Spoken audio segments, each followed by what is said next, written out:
I'm Irish, please don't kiss me. Hi there, and welcome to another episode where I read from the r/rpghorrorstories subreddit. Today's story talks about a DM who thinks the main goal of D&D is to kill as many player characters as possible. Today's story is called Dungeon Master Deals Unreal Damage Only to Players Absent from Table. Art thou intrigued?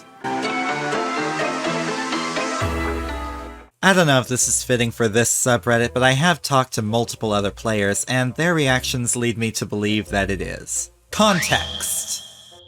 I had been playing in a 3.5 campaign with the same DM for about 3 years, and about 3 months ago the bomb dropped and I finally left the table. There are a lot of 3s in this post. That means the tractor beam will not be successful.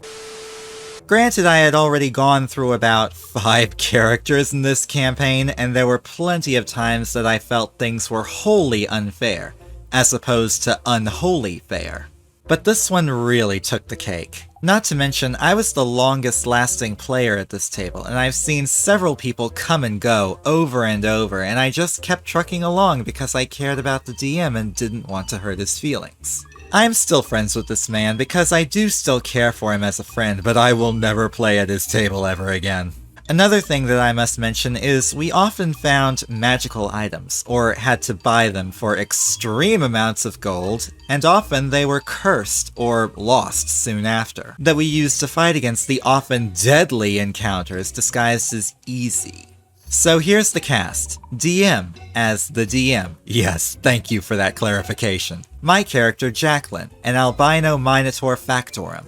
Kurash, variant lizardfolk cleric. Viv, war mage, human, ? And Akira, monkey person monk. Wow, they really went there. We had recently left a dwarven city where we were on our way to our next quest location. The session ended and we had to take a bit before we could play again. Meanwhile, my mother gets the Rona and passes it to me. As I lay there bedridden, sick as all hell, I get a call on Facebook Messenger from DM. Hey Jacqueline, we were wondering if you wanted to play over the phone. Nah guys, I'm sorry, I'm pretty much dying right now, and I don't have the energy to play. I hope that y'all have fun though. You sure? Yeah, no sorry, I can't even lift my head right now. Alright, feel better soon. Now at this point, I'm assuming that the rest of the party was there and that they would be fine. However, it turns out Viv was also absent because she was busy, and she was assured that there would be no gameplay that night. So, unknown to either of us, the DM held a vote with the other remaining players, and they voted to play. I didn't hear from them until about 3 hours later when Akira says, "I'm so sorry, guys." I sarcastically asked, "What happened?" To my horror, I was told both my character and Viv's had died due to a ridiculous amount of damage with no saves and no chance of survival. As it turns out, during a standard night as the party camped out in an abandoned tower, the DM rolled a random encounter that caused some spectators to- spectators? Some spectators appeared and attacked the party.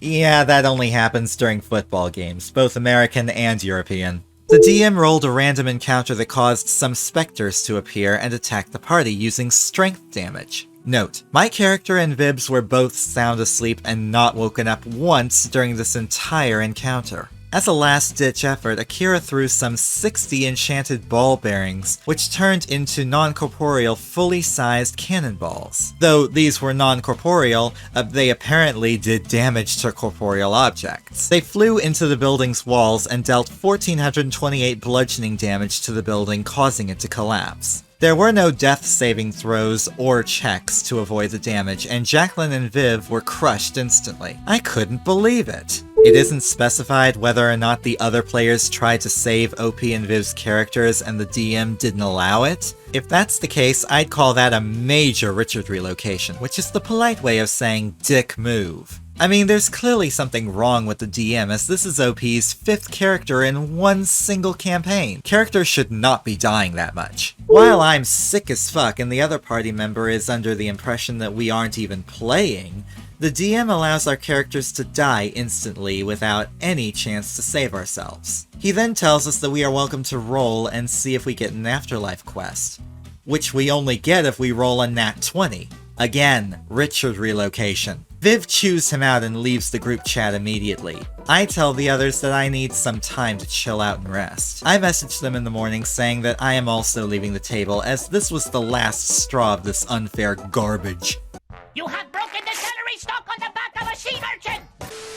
I take the time to assure them that I still want to be friends, but I cannot play at this campaign anymore, and explained what exactly I had a problem with. After my long message, DM messaged back saying that it was a random encounter and it was out of his control, and that it was an easy encounter anyways. Out of his control, says the DM. I'm just the DM, I have no control over what happens in my own game. Yeah, my asshole.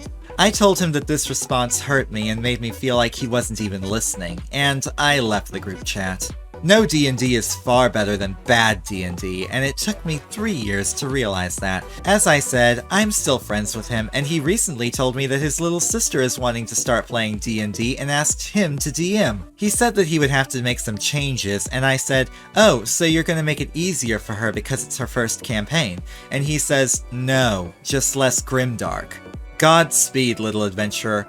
I hope this doesn't turn her away from D&D. Don't worry, mate, it won't. It'll turn her away from both her brother and D&D.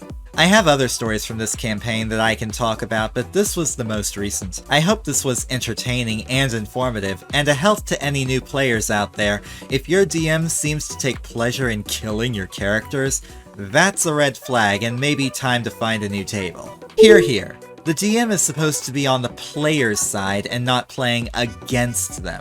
Sure, it might be fun for the DM, but if the players aren't having fun, well, what's even the point? Maybe he should take a break from DMing for a while and just be a player. That is, if he's not too highfalutin looking down on players like peasants. D&D is not meant to be a PC whack-a-mole game for the DM's amusement. The game's difficulty should not be decided by how easy it is for the DM to kill characters, which is what I think was going through this DM's head when he said his encounters were quote-unquote easy.